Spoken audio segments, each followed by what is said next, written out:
On estime que des millions de bovins longhorn sont élevés en Afrique et en Amérique selon des techniques distinctes. Quelles sont donc les différences entre les pratiques agricoles de ces deux régions?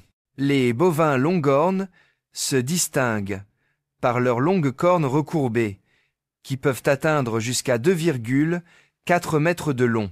Selon la région, il existe différentes espèces de bovins longhorn. Cependant, l'Ankole Watusi longhorn, originaire d'Afrique, et le Texas longhorn, originaire des États-Unis, sont les deux types les plus répandus.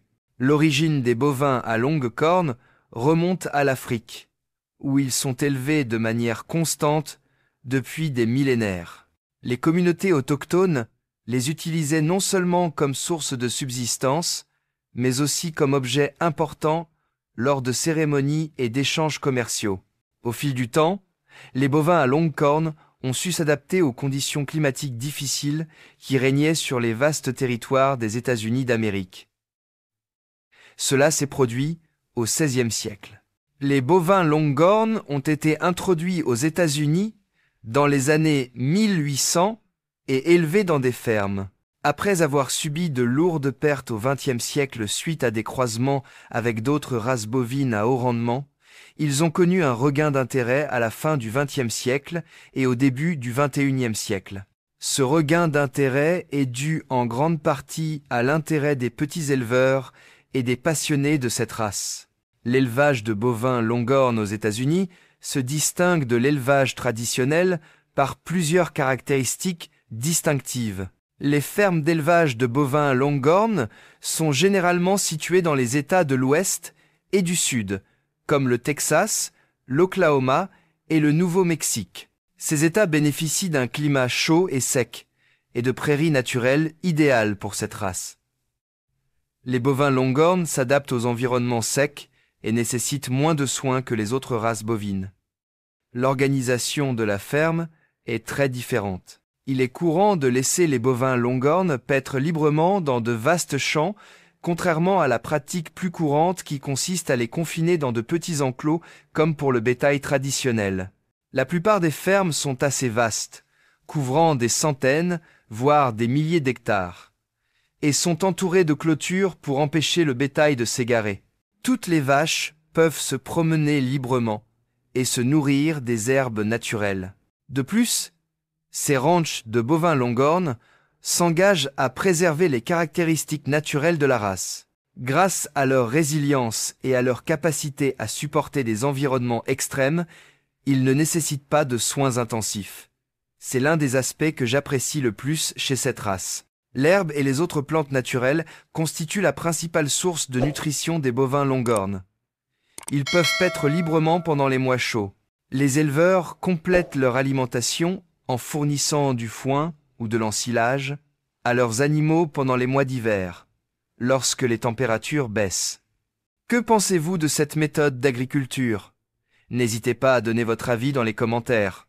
Les bovins de race longhorn américaine présentent des caractéristiques reproductives très particulières. Dans la plupart des cas, ils atteignent la maturité sexuelle entre 2 et 3 ans. Cependant, cet âge peut varier en fonction des soins et de l'alimentation qu'ils reçoivent. La gestation dure entre 280 et 290 jours. Les bovins longhorn n'ont généralement qu'un seul veau à chaque mise-bas. Il leur arrive néanmoins d'avoir des jumeaux, mais cela reste assez rare. Il est arrivé à plusieurs reprises que 2 veaux partagent le même corps.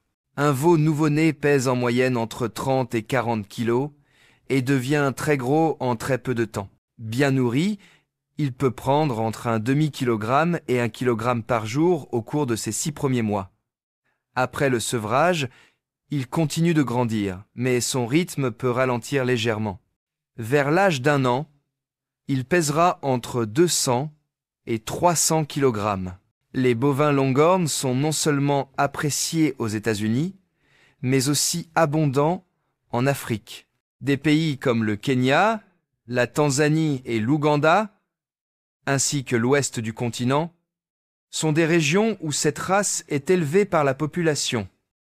Bien que cette race soit élevée en Afrique Et aux États-Unis, pour sa viande et son lait, les pratiques d'élevage en Afrique sont très différentes de celles des États-Unis, notamment en ce qui concerne l'échelle des exploitations, les conditions de vie et les soins prodigués.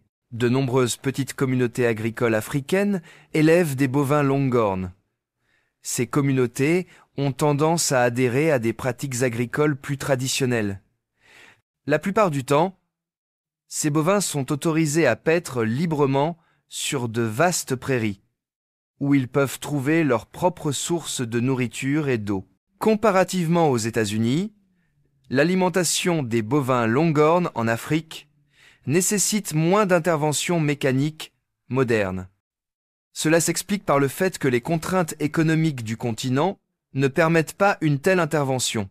En Afrique, l'ensemble des herbes et fourrages naturels utilisés pour nourrir le bétail, notamment le foin, les troncs d'arbres et les feuilles, constituent la principale source de nutrition de ces animaux.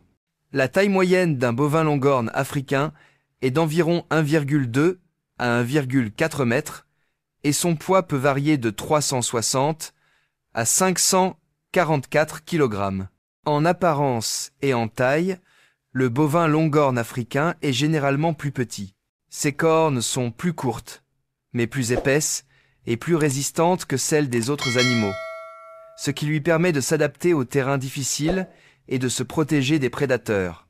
Sa durée de vie est plus longue et son cycle de reproduction plus prévisible, malgré un taux de reproduction plus lent que celui des autres espèces. Les bovins à longues cornes jouent un rôle unique dans les cérémonies traditionnelles des communautés africaines, notamment au sein de tribus comme les Messi.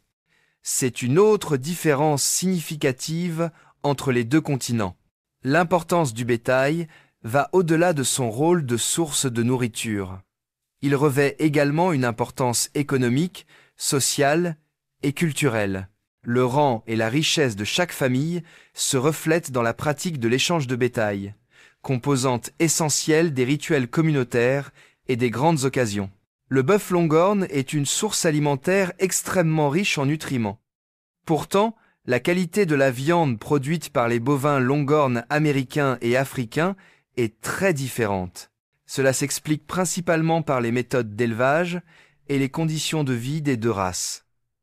Il est courant de complimenter le bœuf longhorn américain pour sa tendreté et sa douceur intrinsèque, une meilleure gestion des méthodes d'élevage, l'utilisation d'herbes de haute qualité sur de vastes pâturages et l'ajout d'aliments supplémentaires, lorsque cela est nécessaire, permettent d'atteindre cet objectif. Sa viande, pauvre en matières grasses et en cholestérol, et facile à préparer dans une grande variété de plats, constitue un excellent choix pour les tendances alimentaires saines actuelles. La viande de bœuf africain, notamment celle de la race Ankole-Wouzi, a une saveur plus prononcée, mais elle est aussi plus difficile à mâcher et plus moelleuse que les autres variétés de bœuf. En Afrique, les bovins sont souvent laissés en liberté et cherchent leur nourriture, composée d'herbes sèches, de feuilles et de troncs d'arbres. Leur alimentation est donc moins riche en nutriments qu'aux États-Unis. Le bœuf africain, en revanche, est une excellente source de protéines et de fer, ce qui en fait un excellent choix pour les régimes alimentaires exigeant un apport énergétique élevé. La couleur et la texture sont probablement les différences les plus significatives. Le bœuf des États-Unis est rouge, vif et tendre, tandis que celui d'Afrique est plus foncé et plus moelleux. Si vous préférez le bœuf américain, veuillez indiquer un chiffre. Si vous préférez le bœuf africain, veuillez indiquer 0. Grâce à son utilisation répandue comme engrais aux États-Unis, le fumier de vache est un élément essentiel de l'intégration des cultures et de l'élevage. Des États comme le Texas, le Nebraska, l'Iowa et le Kansas sont des exemples d'États où ce modèle est répandu dans le secteur agricole. Après avoir été collectée dans les fermes, la bouse de vache est compostée ou transformée afin de fournir un engrais organique riche en plusieurs nutriments. Cet engrais est non seulement utilisé pour les champs de maïs, de blé ou de soja, mais il améliore également la fertilité des sols, ce qui augmente les rendements des cultures sans nécessité d'application excessive de produits chimiques. Cela permet non seulement de réduire le coût des engrais industriels, mais aussi de préserver l'environnement en réduisant la quantité de déchets animaux. L'exploitation des bousses de vache est extrêmement bénéfique pour la performance économique des exploitations agricoles. Les agriculteurs peuvent ainsi réduire considérablement leurs dépenses en engrais chimiques tout en augmentant leur rendement agricole, créant ainsi une source de revenus durable. De plus, certaines exploitations vendent même des engrais organiques, ce qui génère des revenus supplémentaires pour le secteur agricole.